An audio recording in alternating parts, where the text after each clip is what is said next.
What's going on, people? Welcome back. Nick J. Francis channel once again.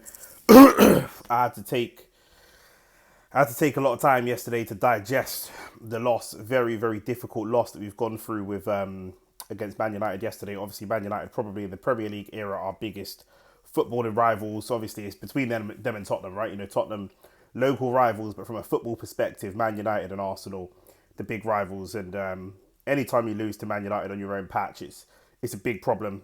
And it was dramatic fashion. Obviously, it's 1-1, and it went to penalties. And the whole discourse on the timeline on social media, you probably seen it. Everyone's probably seen it. My phone is like blowing up with messages and people just getting onto me all night and stuff like that. And listen, you've got to take the licks, man. You've got to take the licks when it comes around. But the whole discourse has been about Mikel Arteta. I wanted to make a video to discuss my thoughts on Mikel Arteta, my thoughts on the situation, and just where the team's at the moment. And I can understand both sides. First of all, let me say that if you are somebody who feels like a change of manager can get us over the line, I can see that. I can absolutely see that. There's a lot of people that feel like Mikel Arteta has done a good job, but not a great job, because it's modern football. You know, it's modern football, and it's a results business. We're Arsenal Football Club. We should be winning trophies. We're still emotionally scarred from those Wenger years of barren, trophyless years. And what we hoped is that getting someone in who's younger and fresher and doing rebuild this project that started with Smith Rowe, that started with Saka and these types of players would get us trophies and get us trophies in the right way. And now what Arteta's done is he's taken that team of Saka, Smith Rowe, Reece Nelson, Eddie Nketiah, those players, and rather than what we hoped is that he could take that, build on that, bring in some experience around them. We never thought Eddie would be a starting striker. We maybe didn't think that Reece Nelson would be a starting winger.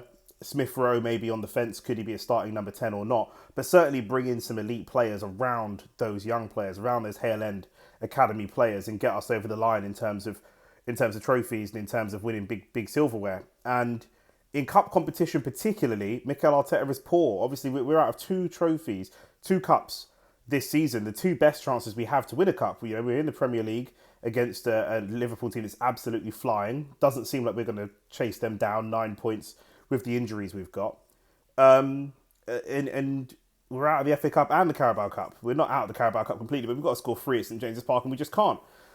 So I understand the thought process that Mikel Arteta needs to go, and actually he's built something quite special in what we've seen the last couple of years, and then it's starting to slide. And when Wenger or Emery started to slide, the way that you typically address a slide in Premier League football is to change the manager. That's what typically happens.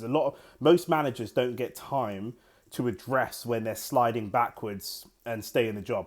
Maybe they should. Maybe that's wrong, but that's the way that it is at the moment. On the other side, Mikel Arteta, obviously, you look at our injuries.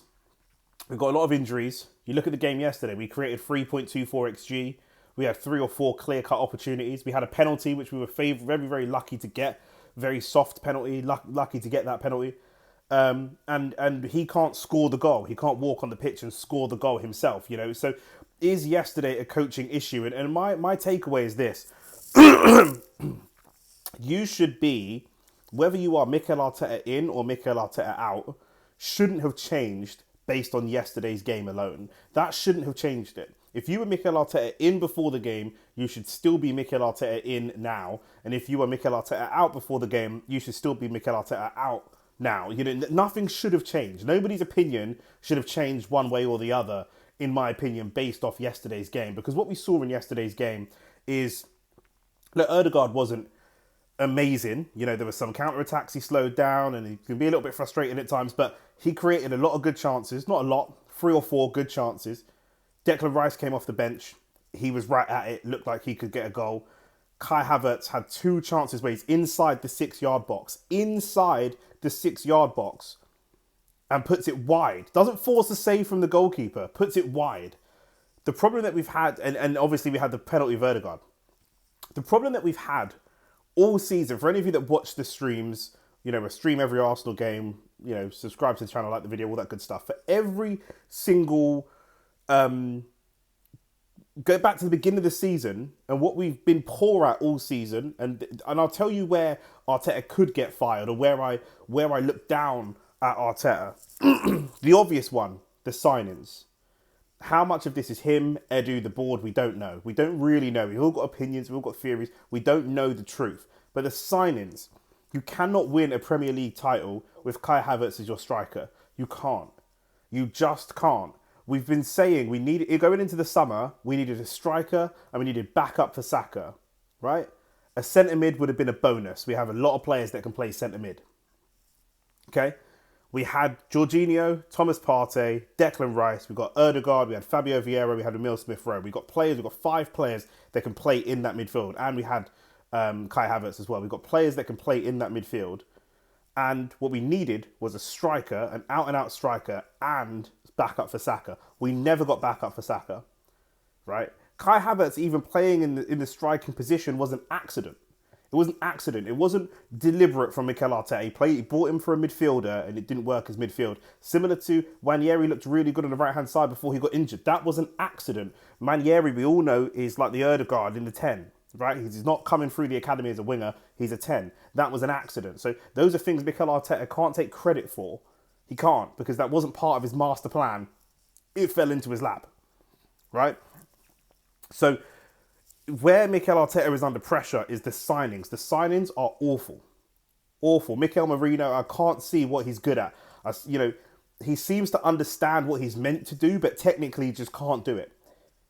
Every time I watch him play, I forget that he's playing. Unless he touches the ball, I don't know that he's playing. I don't see any urgency from him. I don't see any intensity from him.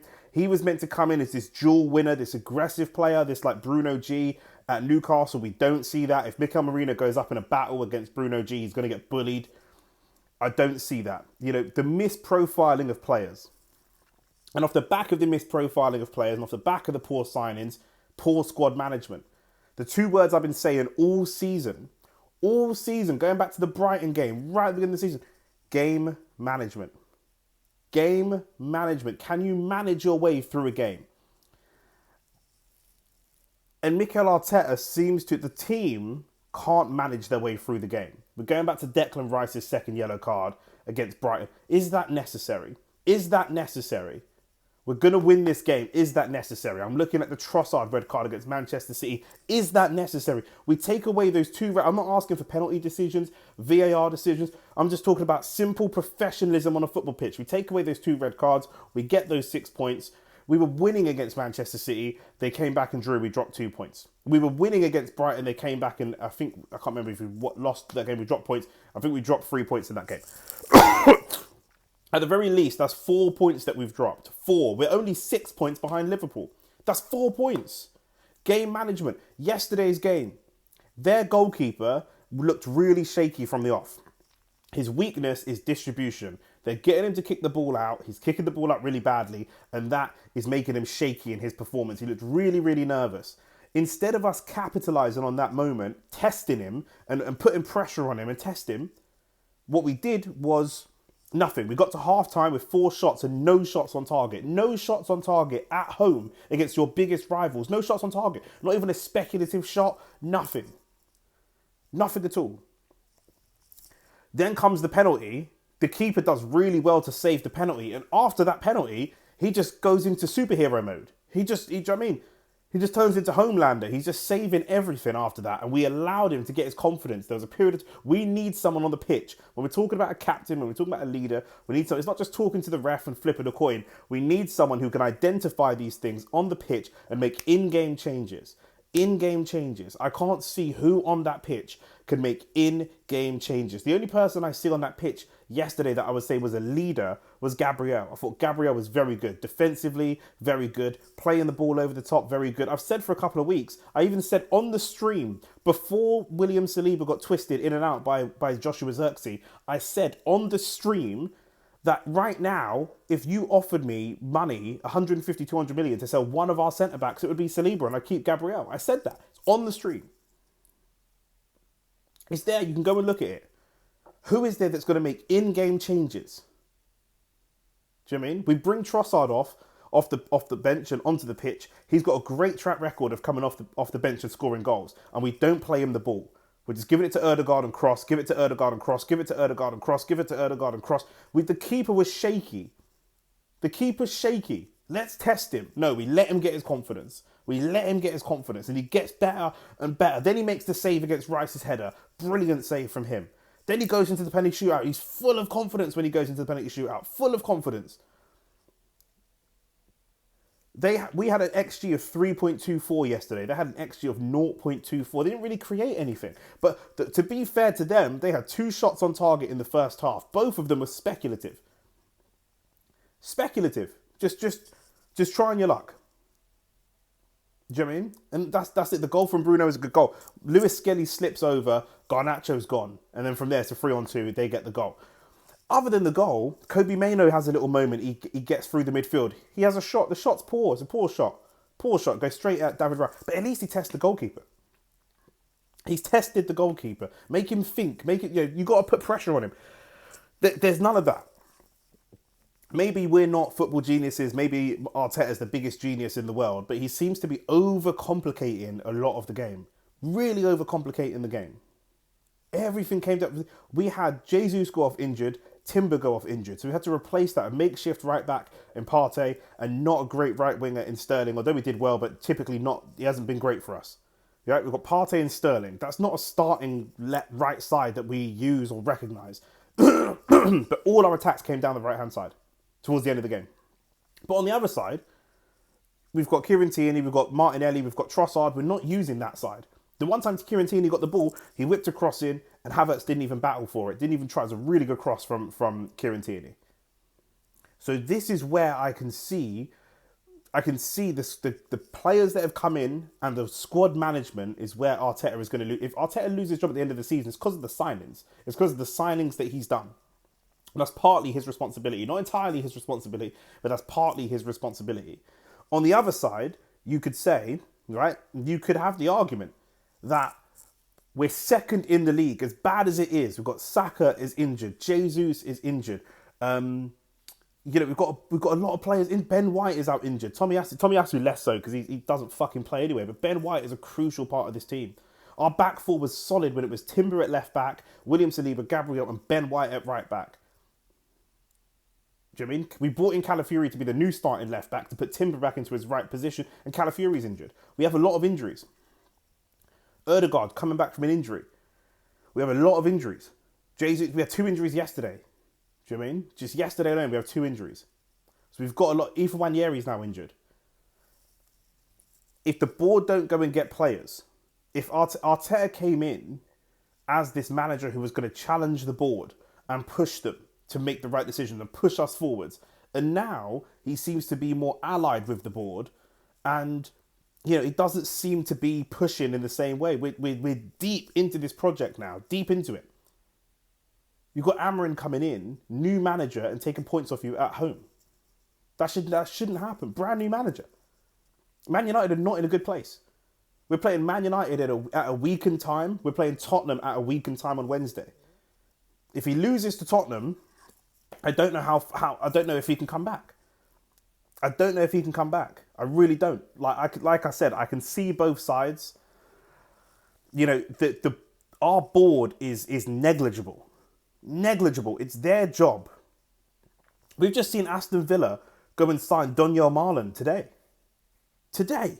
They've already got John Duran. They've already got Ollie Watkins. Are we going for Ollie Watkins now and saying, you guys have got extra strikers, let's do that? We should be in the know in that type of thing.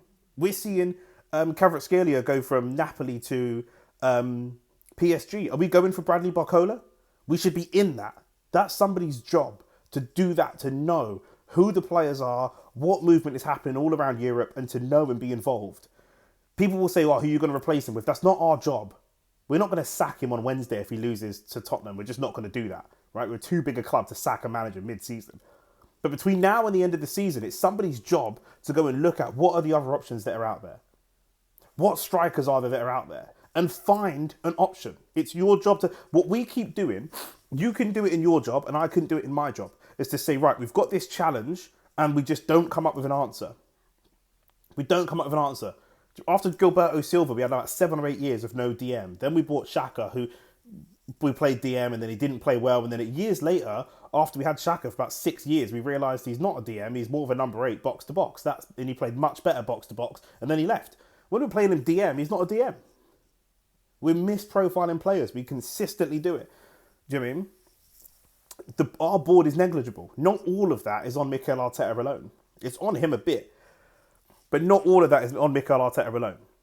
Granit Xhaka was previously our captain, and he was one of the informed players when he left.